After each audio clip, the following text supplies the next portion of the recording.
Okay, hello everyone and welcome to this brand new video. So my name is Adam Gittings, I'm a personal trainer with Aspergers Syndrome, type 1 diabetes and dyspraxia.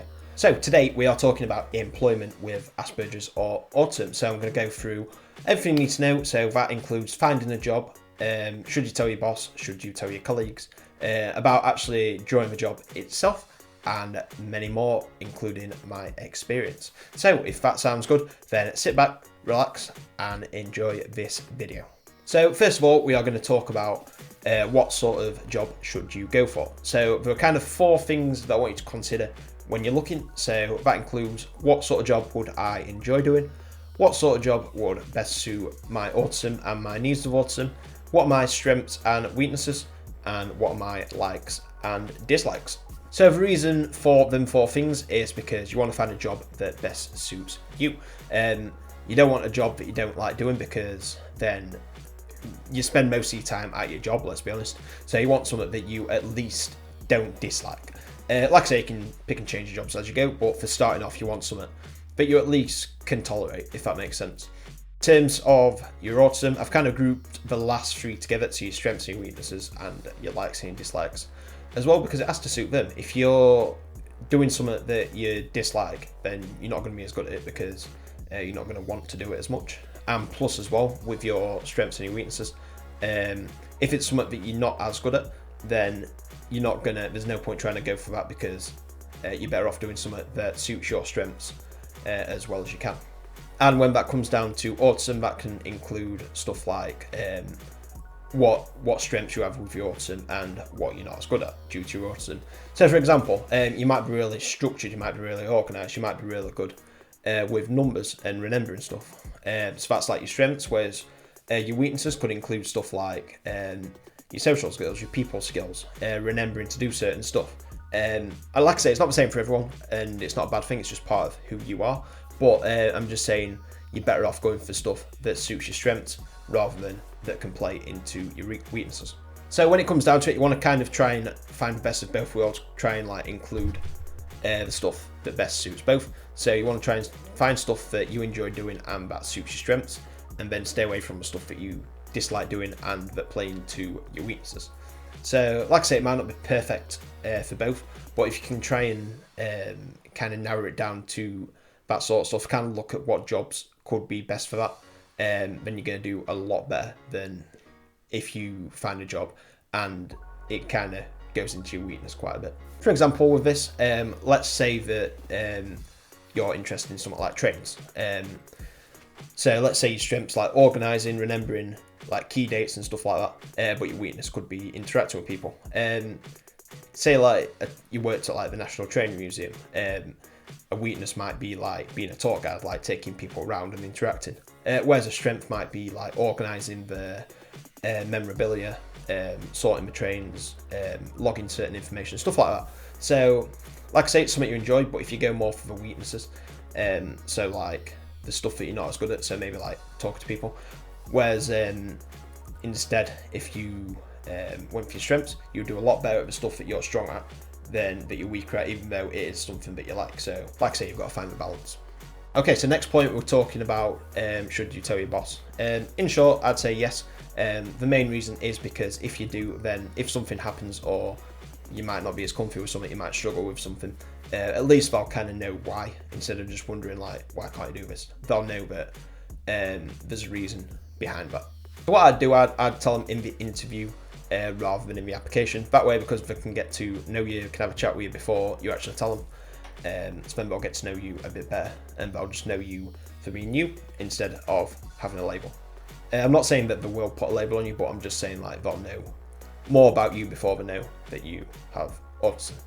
And when you tell them, the way they should be more curious about like how they can help you, how it affects you and stuff like that, rather than being like, well, we can't do this because he's got Asperger's or autism.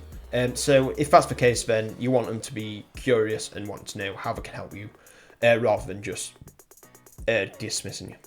And if you've been wondering this and you've been working for them for a while and you haven't told them yet, I'd just sit them down and just like explain to them and explain like how it affects you and how they can best support you. Because at the end of the day, if they know about it, if you're a good boss, then they will want to help you with it. Okay, so should you tell the people that you work at? This is completely up to you. Like I say, you don't have to. I have, so it all depends on you. So if you want to tell them, then go ahead and do so. If you want to keep it quiet, absolutely fine. Like I say, I would tell those who are above you, just because, like your boss and that, just because then they'll know if there's an issue, they'll know why. Whereas people you work with, you don't have to know, but that is completely up to you. So now going to kind of my experience and hopefully just shed light. I'll go through all of the points we've just mentioned, and I'll kind of tell you what I did. So in terms of finding a job, like I say, I'm really interested in fitness and stuff like that, and I really enjoy helping people with fitness and like kind of making plans to people. I'm really organised stuff like that, so I thought personal training would be good. Obviously, it's going to be hard because of stuff like social skills. I'm not great at talking to people, but like I say, with stuff like that, I'm a lot better at talking about things that I'm interested in, so it was a lot easier for me to talk to people than if I had to talk to people but it was about something that I didn't know a lot about or that I wasn't interested in. Okay, so when it came down to my boss, I was going to go into the interview and just keep it completely quiet. However, they were kind of asking me about what I'm good at, what I could improve. And when they said that, I basically said my social skills, and then I explained. I just went, look, I'm going to be honest with you. I've got Aspergers, and they were really good about it. They wanted to know kind of what that meant for me and like how that affected me. Do I need help with anything?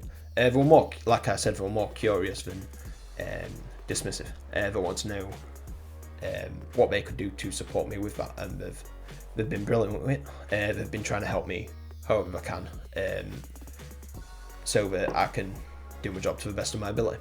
And in terms of the people I work with, I did tell them, but not till about a year of working there. So it was kind of when I came out about it in general, that's when they all found out. So I told one person after about 6 months, person like my closest friend there, and then I told one of the others just before the pandemic, so just before the gyms all closed down.